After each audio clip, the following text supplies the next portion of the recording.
question I get asked all the time is why I use this setup when walking my dog.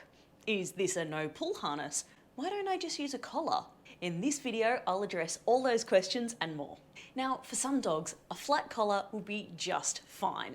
These are the dogs who tend to naturally walk well on lead.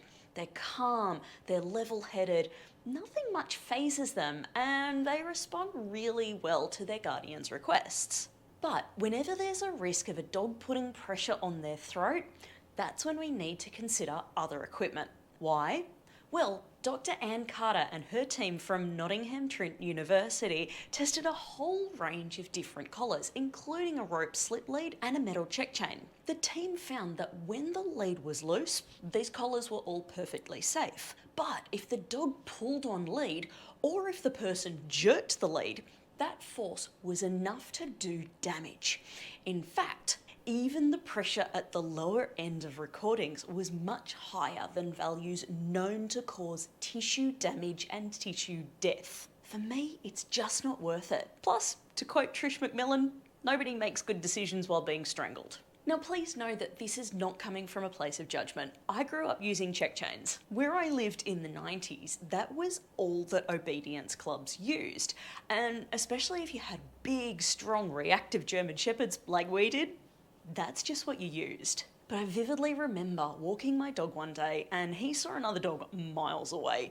He reared up on his back legs and absolutely lost the plot. He was spinning out of control on the end of his check chain. I could feel the blood drain from my face. I remember looking down and thinking the exact words, "This isn't working." It was that experience that prompted me to find a different way of working with dogs. Now, I use a Y-shaped harness with 2 points of attachment. I like dogs that I work with to have as much freedom and feel as off-lead as possible.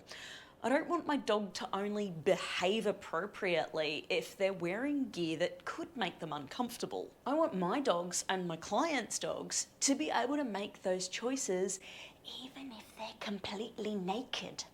Now, I really like the harness with 2 points of attachment. It's got one D-ring on the back and another on the chest. What this means is that if we ever do wind up in a sticky situation, I can easily control their whole center of mass, and any lead pressure that happens is not going to go into the delicate structures of the neck. So basically, if I screw up and I put my dog in a situation they're not ready for, I know I can bail us out safely and painlessly. The dog doesn't have to suffer because I made a rubbish training plan. This harness design also allows the entire shoulder girdle to move freely. There has been some research demonstrating that designs that go straight across the chest can restrict shoulder movement. But some research has actually found the opposite.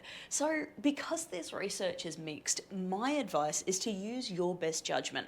Use the harness that your dog seems most comfortable in. One style I will suggest you steer clear of is a design that deliberately rides up under the back of the armpits if the dog gets too far ahead. Again, I want my dog to genuinely have the skills to behave appropriately without the threat of discomfort. So there you have it. I use a Y-shaped harness with 2 points of contact because that is the safest, most comfortable setup for me and my dogs. Now, if you liked this video and you'd really like your dog to wear a harness, but they don't like it, then check out the ostrich game.